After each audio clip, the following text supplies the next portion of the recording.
Welcome to 20 Minute Tabletop, a podcast sharing the love of all things tabletop gaming in bite-sized pieces. I'm your host, John Wiki, here today with my co-host, Stevie. Take out your knitting and put on your best pearls. Get ready to channel your inner Jessica Fletcher because we're talking about the mystery RPG Brindlewood Bay.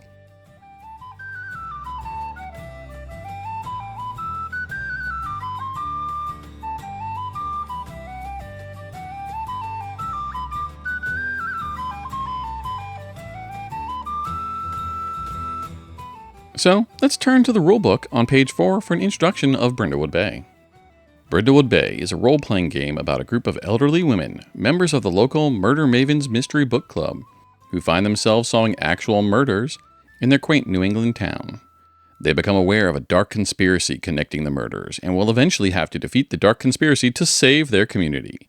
The game is directly inspired by the television show Murder, She Wrote, but also takes inspiration from the cosmic horror genre, cozy crime dramas, and American TV shows from the 70s, 80s, and 90s. So, let's go with our first impressions of this RPG. Yes, I want to play a mystery game where I get to be the old lady that I feel like on the inside. When I heard about the game that is Murder, She Wrote meets Call of Cthulhu, as it was told to me, I was sold. So, how do we get started playing our old ladies? Well, character creation is pretty straightforward. You have a lot of flexibility for some areas to make your murder maven, as they're called since you're a member of a mystery book club, exactly how you envision them, but you also get to check boxes if you need some help or guidance. So let's start with a name. Are you a Birdie, Mavis, maybe a Ruby or a Ruth?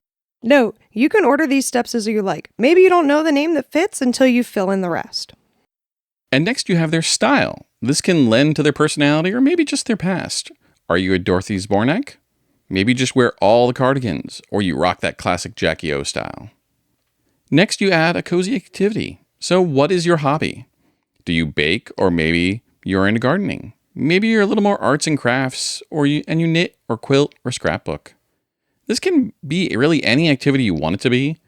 This will come up in game as you can share in your cozy activity with a maven to help heal conditions that you get, and can also stumble across some clues.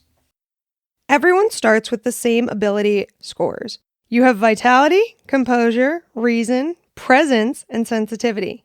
You get to add 1 to a single ability. This is the modifier you'll use when you roll 2d6 to attempt actions in the game. Lastly, you need to pick your maven move.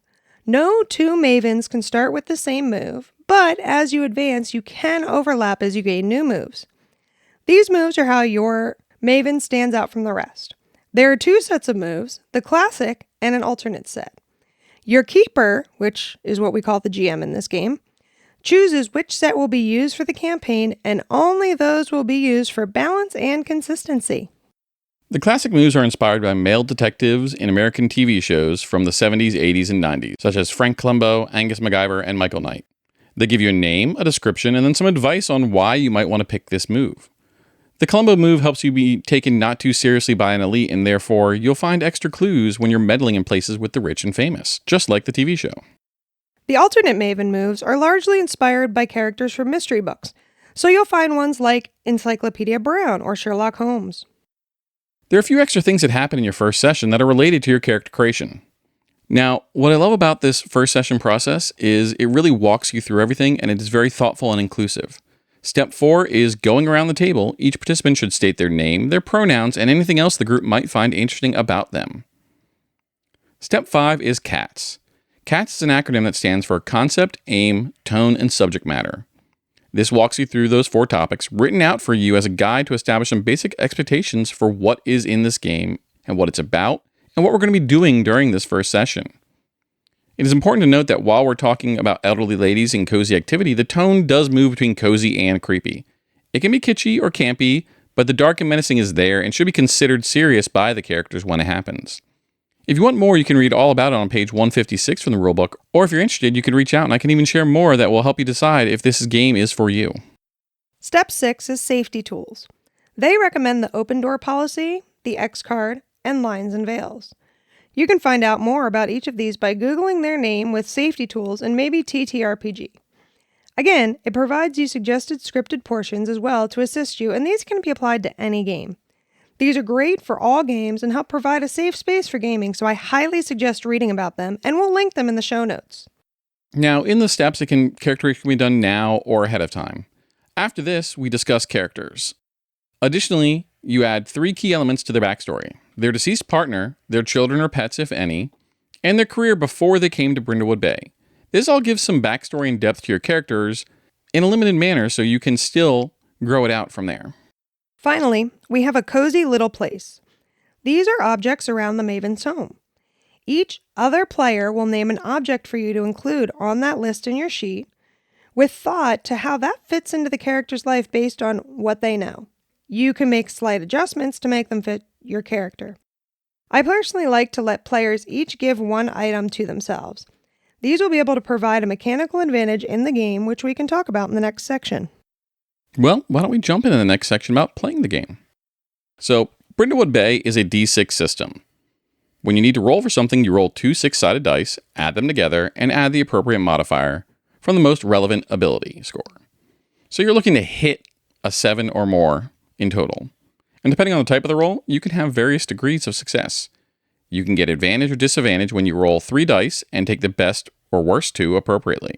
This can happen if you use an item from your cozy place to assist in the action to get the advantage, or you might get disadvantage if you have a condition that would impact your action. So there are the 3 moves you can take, which are your basic moves, the Maven moves that you take as part of character creation, and custom moves. The 7 basic moves are the day move, the night move, the meddling move, the cozy move, the gold crown mysteries move, the occult move, and theorize. The day and night move are your basic moves for doing anything that might be risky or facing something you fear. For this move, you name what you are afraid of will happen if you fail, and then roll. For the night move, things are more dangerous at night. So you say what you're afraid of will happen, and the keeper tells you how it is actually worse than you fear, and that you can choose to instead back down or go through with it and roll. We mentioned tiers of success. On a 10+, you do what you intended and describe what that looks like. On a 7 to 9, you'll succeed, but for a day roll, you'll be left vulnerable, which the keeper decides, and you can decide if you want to go through with it. On a night move, there's a complication or a cost that happens. On a 12+, you actually have great success. You do as intended and get some extra benefit or advantage, which the keeper will describe. One of the most important moves is the meddling move. This is how you stick your nose in like Jessica Fletcher, meddle around and look for a clue, conduct research, or gather information. On a hit, 7+, you find a clue. If it is only a 7 to 9, there's also a complication, either with the clue or maybe that you encounter while searching. On a 12+, you find a void clue, and perhaps learn something about the dark conspiracy in Brindlewood Bay. The void clues can be really weird and help bring in the occult happenings into the game. They're harder to work into your solution, but critical for advancing the dark conspiracy, which we'll talk about later. Brindlewood Bay is a fun system for telling a story. The cozy move leans into this. We gave each Maven a cozy activity, while the cozy move is where you take part in that cozy activity with another Maven. This can help you clear condition, as well as stumble upon a clue for when you may otherwise be struggling to find any from meddling. The most important part, I think, is that this allows you to show and build those close relationships with the other Mavens and give a safe place to roleplay some of that out. Now, to solve the case, you need to theorize. You need to have a number of clues equal to half the mystery's complexity rounded up. Then it's time to break out the corkboard and the string and have your wild theory discussion on how to connect all these clues. For every clue you connect to your theory, or explain away, not just ignore, but say how they're not important, you add to your 2d6 roll. If you hit with a 10+, that is correct, and you get to take down the culprit or save the day. On a 12+, someone involved with the dark conspiracy will reveal themselves to the Mavens in the end. If it is only a 7 to 9, it is correct, but there'll be a complication on the solution or require dangerous opportunity to take them down. The last mechanic we want to bring up before we move on to our enjoyment are the crowns. This is a mechanic that allows the keeper to be tougher when throwing adversity and consequences at a player because they have a limited tool to resist. They can put on the crown. After the die roll and the result is narrated, the player can put on a crown to increase their roll by 1 tier. Then you narrate the alternate result and can play off the second as a different timeline. Why be able to just discard it? Well, the book answers this with, because it's fun. You can feel the fear and sadness and pain, but then flip back and make a better choice. There are the Crowns of the Queen and Crowns of the Void. The Crown of the Queen gives you a flashback or scene you need to have before the end of the session and share on your past or add something to their present. It's a great way to increase a roll, but also share more and build out your Maven. The Crown of the Void, however, is how the dark conspiracy is affecting your player and changes things slowly on how your character acts or makes mechanical changes, such as increasing your sensitivity to the occult by lowering your reason modifier. If you were to use up all of the Crown of the Void, your Maven is forced to retire as they are lost to the void. Now, here comes my favorite part. Let's talk about how much we enjoy this game. I love this game. I get to be a meddling old lady and solve crimes. I like when we have to roleplay our way out of tight spots and that not everything requires a roll. I enjoy this because it is another improv-oriented game, and I am really enjoying those types of game for greater storytelling abilities. The mysteries include details like who is killed, who are the suspects, and that could have done it, and with their backgrounds, and a couple of locations all around. But it is really up to the players on what you do with those, and they can ask to look at other places. It's really kind of fun to discover the story where it's going to go in and out of game. Yeah, it's a very story-forward system, which I really enjoy. Another thing I love are the cozy little place items. They're fun items that relate to your character's past and present. If you use one of those items, you can get an advantage. You don't need to worry about why you have the item on you for the mystery, but you do need to describe how you use it in the moment to give you the advantage. And that can lead to some really lighthearted and funny moments. Yeah, it's really kind of fun to see how you work that item in to say how it's giving you an advantage. And I mean, as a keeper, I'm very generous in that because I love a good little funny moment, and it's just kind of fun to see how am I going to make this weird item give me advantage on this roll when I'm meddling to look for stuff. My old lady is a gardener, and I know that I definitely have had seed packets in my purse before that I've used to get advantage. I think a trowel and other things that you're like, wait a minute, how? Never mind. I call it my Mary Poppins bag, my old lady Mary Poppins bag, because that's where I tend to pull these things from in story. Yeah, and overall, like one of the key concepts is keep it cozy for the keeper, and that is really at the heart of the game. It's not always a dangerous scene, not always focusing on the grim details of the dark conspiracy. And it's just as much about their cozy little lives in this charming little town while they solve mysteries and murders. You know, Murder She Wrote always has those kind of tense scenes on the show, and she's a writer who sticks her nose into places to save her nephews and find out what is really going on, because the local law enforcement can never seem to get it right on their own. Right, and I definitely think that's true. There was one session we played with, actually with just two of us, and the majority of the story was us at a fundraiser dinner. There was one fairly tense scene, but the majority of it was a mixture of shenanigans and philanthropy. I mean, there was definitely a tense scene because, if I recall correctly, one of you two got knocked out by the killer in a scene. Yeah, she did. And thankfully she was okay. But yeah, like there was a scene where we came across the killer. He knocked out the other Maven I was playing with, and I let the killer get away in order to revive her because I knew I wasn't going to be able to finish it by myself. When we play, we have a shared Google Sheet with a corkboard background, and the keeper drops clues there as we find them as little notes with pushpins so we can try and piece together the mystery. There are no canonical solutions, so this is a great storytelling moment. It is all based on the clues you get in your group's imagination. This is something I enjoy for the storytelling element, but sometimes the mystery person in me wants to crack the mystery like the end of a book that's pre-written. I've definitely gotten frustrated by this before, and the first time we played, I think I asked, okay, but who's actually the killer? And when you told me, no, there's not actually a killer selected, I lost it for a hot second. Yeah, you very much did not like this element at the beginning, but I think it's grown on you. I do really love to see how you guys piece together to solve the mystery and how you try to fit everything together. Especially because I get to just sit back and listen and see where you go. And a lot of times you really surprise me. You're a really creative group in it. So it's kind of fun to just sit back and listen to that discussion of how can we connect these all together? And can we really connect this void clue in, even though it makes no sense at all?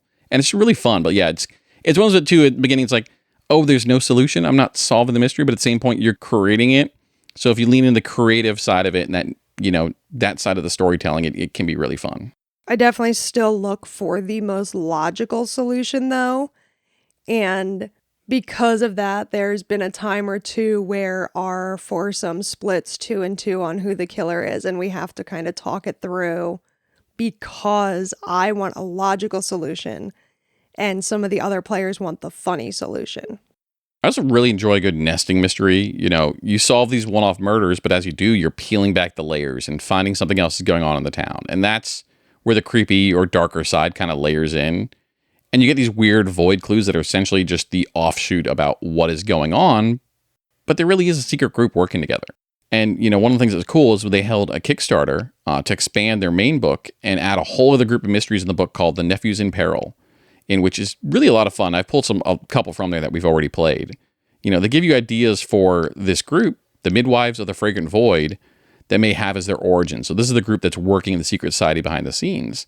And this book gives you a lot of great ideas for it. So it can be anything you really want, but they have some really cool suggestions. It isn't just... Now, this isn't what I used in our game, so don't worry, Stevie. One of the ones you could use, and I thought, well, you'll see this as too obvious, is insane technologies. So the idea is the Midwives of the Fragrant Void worship Persephone. But in this version, they worship a god AI. And they're out to destroy and destabilize. And when they send monstrous things after you, they send these VR nightmares that are made flesh. And they have this virus capable of altering time and space itself. So I kind of really figure like that would be a little too on the head for you to think of me as a tech person to use the ones a god AI. But it's really kind of cool to give all these different ways they can be worshiping Persephone and bringing these things in. I also think, given our joint anti-AI stance, that would also be a little too on the nose. And then after you reach out layer 4 of the Dark Conspiracy, the Midwives can attack and send sendlings and servitors. So the sendings are magical rituals, while the servitors are monstrous entities. They even include rolling on table for customizations that really give you so many options to pull from. And obviously, these can harm and kill the Maven. So that's where the crown moves can really come in to undo something that can go horribly wrong with it.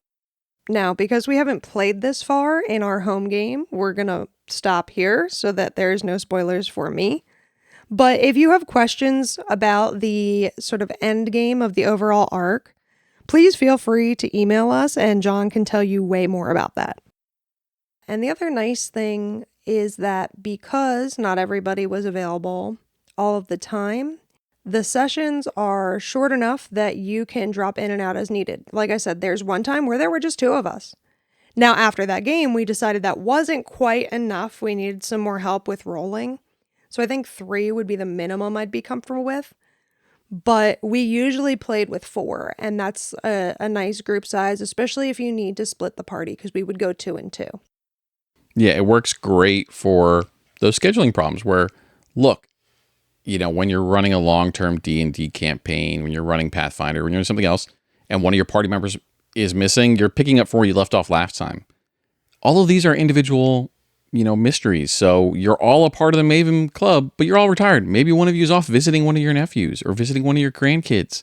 Like there's a reason in world for you to not be there at this particular time. So it works really great that you can do it in these chunks like this. And yes, everything is carrying over between things, but not everyone needs to be there for it to make sense. It's very logical to have 1 or 2 people not there that week. Right. And it's nice because we can fill them in on the void clues because we do have a separate void board where all the void clues from each individual mystery are copied over. So there's like 2 boards, but we don't always need to fill them in on, we can give them the short version of the game we played when they missed. Oh my gosh, I can't believe you were away. Here's the murder that happened, blah, blah, blah. I just thought of one of the other things I love, and that is when we play, we have sort of like a prologue, and then John has us give a quick little snippet of what we're doing in like what the theme song would be a la 90s style. And what's been fun, number 1, is to see what everyone comes up with every week. But then as we uncovered more void clues, he started adding like creepy stuff in the background, just like super quick, like a quick little flash of something. And like, I think one of them, my character was in the greenhouse taking care of plants. And then you were like, oh, a shadow runs across the background behind you.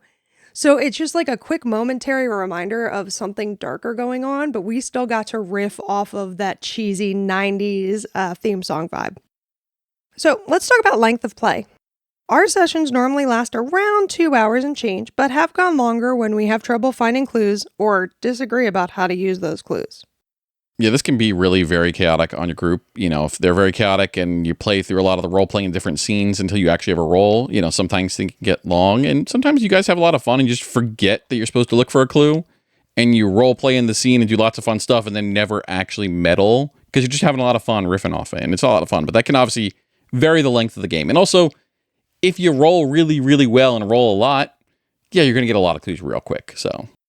Yeah, and there are definitely times where we were rolling like crap and you would have to be like, let's go to a different location to try and give us new places to meddle. So let's talk about some of the books that are available for Brindlewood Bay. So the core book of Brindlewood Bay comes with 6 mysteries for you to solve, and all the rules that you need to kind of lay everything out. They also added a book, Nephews in Peril, that adds 13 mysteries and 7 Sweep Week mysteries. So Sweeps Week mysteries take Brindlewood Bay out of your cozy murder genre and put it into the realm of the supernatural thriller. So Sweep Week mysteries don't necessarily involve murder. There are all kinds of questions being investigated, and they take place outside of the town of Brindlewood Bay.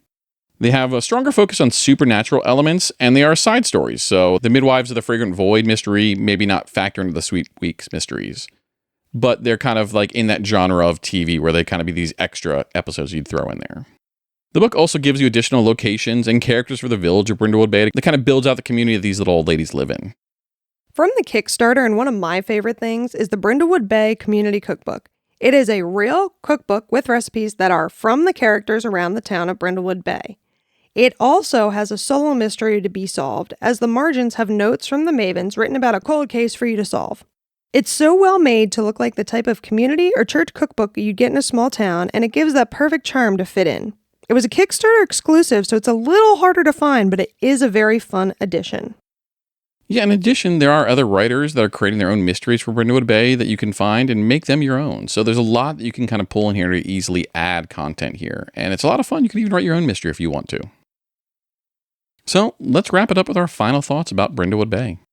This is a really fun RPG. It's easy to set up, it's easy to run, and it's definitely a must-try for mystery fans. Yeah, I think this is a great little system that is a lot of fun and really fits my brand of quirkiness. I'm your host, John Wiki, and you can find me on Threads and Instagram as John_Wiki_Games. That's WICKEE, and on Blue Sky as johnwiki.morecore.studio. And I'm Stevie, and you can find me on social media as Stevies_Games.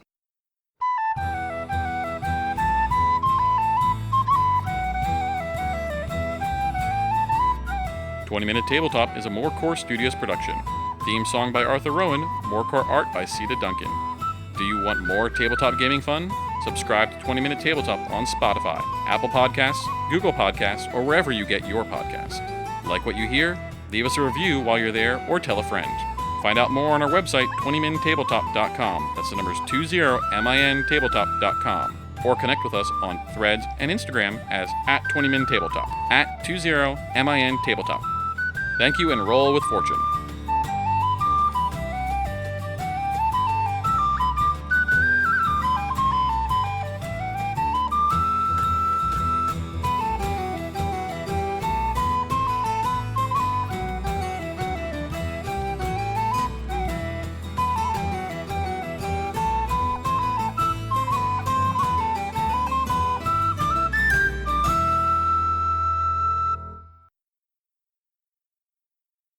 And also can stumble across some screw.